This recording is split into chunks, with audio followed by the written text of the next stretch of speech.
Immortals de chez Queen Games.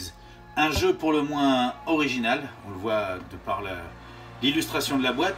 On va jouer deux factions qui vont s'affronter et on va s'affronter dans la lumière, et quand on va mourir du côté de la lumière, on va renaître du côté des ténèbres pour s'affronter, et comme ça on va passer d'un camp à l'autre tout le temps. Donc là on est dans du gros jeu de stratégie. C'est d'ailleurs pour ça que on voit que les parties vont durer plutôt 120 minutes cette fois-ci, à partir de 14 ans, et on va pouvoir y jouer de 3 à 5.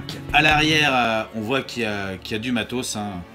On va avoir des plateaux joueurs. Alors on retrouve bien à chaque fois le côté asymétrique avec la lumière, les ténèbres.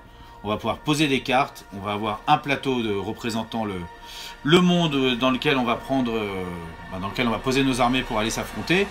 Encore des cartes, de la ressource, et on a même une tour qui sert à distribuer des cubes. On va aller voir ça d'un peu plus près. On retrouve les plateaux, des plateaux joueurs recto verso, alors qui montrent pas les mêmes caractéristiques.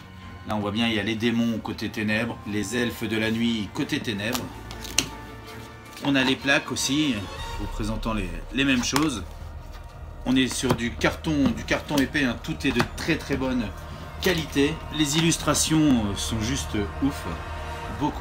Beaucoup de ressources. On arrive ici côté lumineux, hein, avec les humains.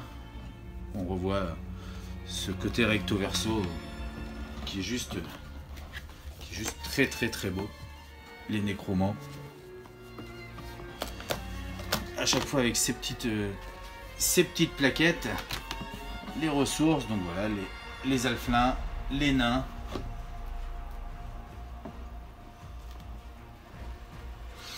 Hop, côté lumineux, ici on a des jetons avec des éclairs, on peut penser à de la magie, des plus 60, ça représente clairement des pièces d'or. On a beaucoup de factions, on va pouvoir créer sûrement nos factions lumineuses et nos factions sombres, un petit peu comme on veut. On a ici les trolls et les elfes. Je montre tout le temps l'arrière parce que quand même, j'en reviens pas de la qualité graphique.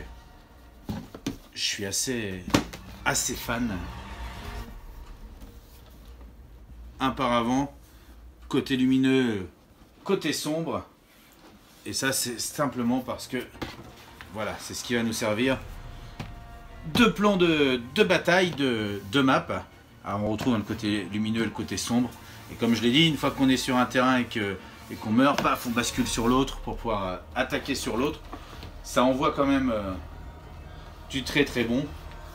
Là on n'est pas dans du petit jeu, hein, donc les règles, bien que très très bien détaillées, bien expliquées, on voit que rien n'est laissé au hasard, hein, la mise en place, le positionnement. Et malgré tout on a quand même un petit paquet de pages. On a comme ça, alors là c'est une toute petite, on va dire 15 pages de règles pour jouer. La fameuse tour qui va sûrement servir à distribuer les ressources, des ressources en bois, hein, des cubes en bois, pour faire marcher tout ça.